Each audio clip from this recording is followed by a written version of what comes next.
So class, welcome to our last lesson, which is actually the review, 5.9, review of polynomial functions. We're getting ready for the test. So let's just go over this review sheet. You should probably print this off if you can. First of all, we're going to start talking about the different topics. Okay, number one is the terminology. So first of all, we need to know the degree. It's the highest power. How can you tell? You look at the exponent. The greatest exponent is the degree of the polynomial. The leading coefficient is the value of the coefficient in front of the highest degree. Okay, so in front of the highest degree. Okay, polynomial function has exponents which are whole numbers. Remember, whole numbers are 0, 1, 2, 3, etc. There's no fractions, no decimals, and no negatives. Okay, then we talked about our parameters of our graph. We talked about the domain, and that's the set of all values for x, which is your first element. And we talked about the range, which is the set of values for all y, or in function notation, f at x, which is the second element. Just remember, by definition, ladies and gentlemen, the function is a relation where each x has only one y. Okay, we took a look at that at the graph. At the graph level, you would use what we call the vertical line test. We took a look at table of values, as well as mapping diagrams, as well as just a list of points. Okay, so make sure you can tell me if it's a function, if the function, the relation is a function or not. Next, we talked about odd and even degrees and how the negative and positive coefficient affects the end behavior. Just remember, guys, we don't want to get degree affected or switched with the order, because that's two different things. Okay, so just remember, folks, an odd degree is either a linear relation or a cubic relation. What you know is that one behavior is going to be approaching negative infinity and one's going to be approaching positive infinity. So it doesn't matter if you have the positives or if you have the negatives.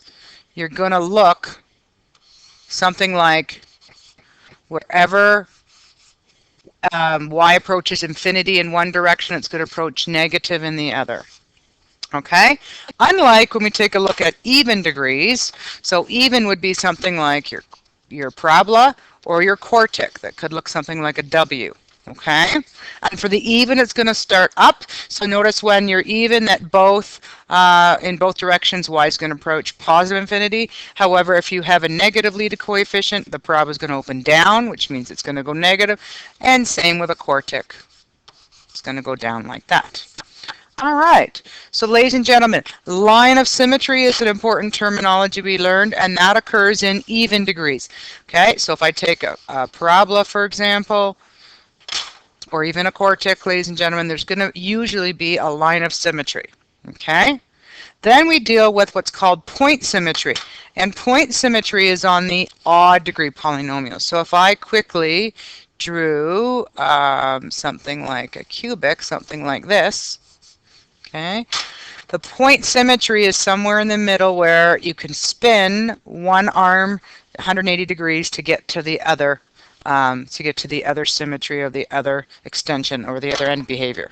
All right, please make note, folks, that not all graphs are symmetrical, especially after we do transformations. So what does that mean? That means other variable terms are added to the equation. So other variable terms added to the base function.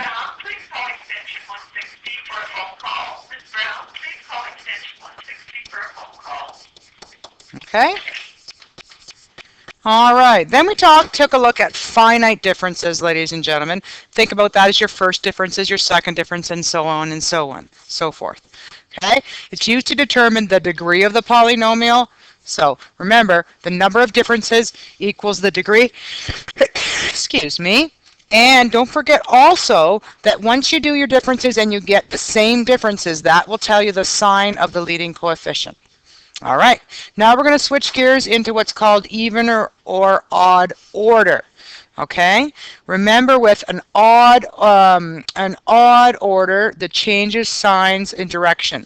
So if I had, for example, if I had something like a cubic, okay, Notice that at the x-intercept, it's going to change. So in this case, it changed from a negative to a positive. That's true for all odd orders.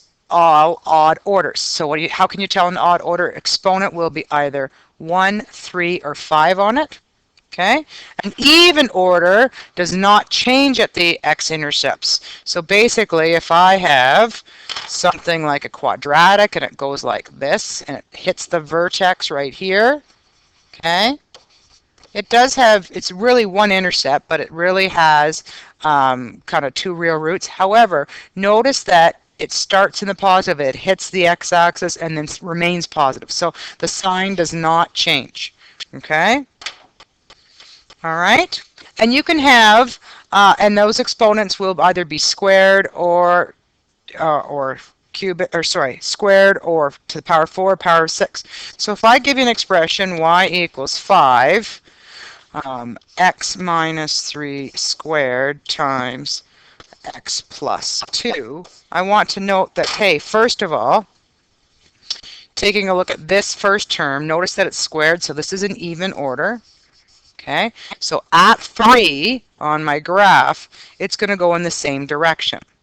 Okay, whereas this one is what we call an odd order, so it's going to at -2.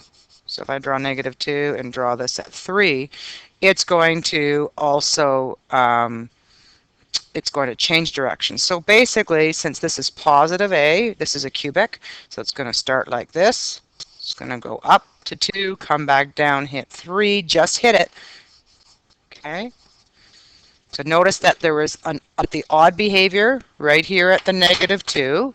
It changed direction, whereas the even behavior at 3, at the 3 intercept, it kept the same direction, was still positive.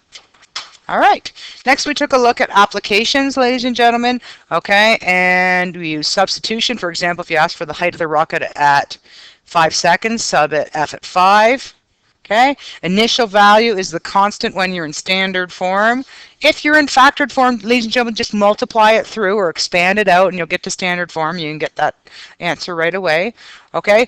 Or you can also sub the dependent variable into the equation, rearrange, factor, and solve. So if it asked when was the rocket at 10 meters, you would go 10 equals, then rearrange it, flip it over to the other side, and you would solve for it, okay. All right, taking a look, number 7. We spent a lot of time on different types of factoring. Most of this should be a review. So common factoring, you need a greatest common factor, and also you can have a common binomial, so that's called factor by grouping. Simple trinomials where a equals 1, so the product just equals c, and the sum equals 2. That's the easy way. Decomposition is more complicated because a does not equal 0. So remember that when you do the product, it's a times c. And instead of writing your direct factors down, don't forget to decompose or split the middle term into 2 parts and then factor by grouping. Again, if you need some help with that, see me in class. I can give you some examples to go over.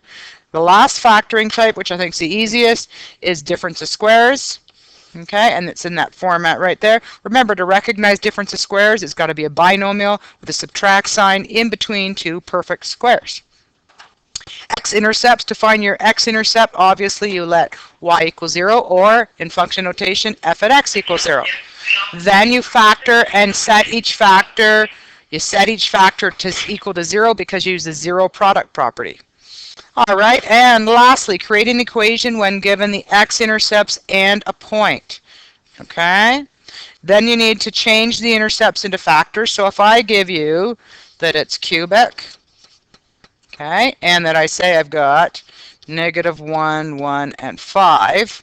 If you're going to put that into the equation, first of all, you know y equals a. We don't know what a is yet, but the -1 becomes x plus 1, right, because it's the opposite. The +1 becomes -1, and the 5 becomes -5. Okay, then you would sub in the point and replace it in for the y and the x parts. And then you could solve for a. Then you substitute a back into your equation. All right, class, here's your homework for 2 days. I've got attached a whole bunch of review packages as well as a practice test. So let's just go over this. So for day 1, you're going to do true false. This is just an activity to make sure you recognize what polynomials are.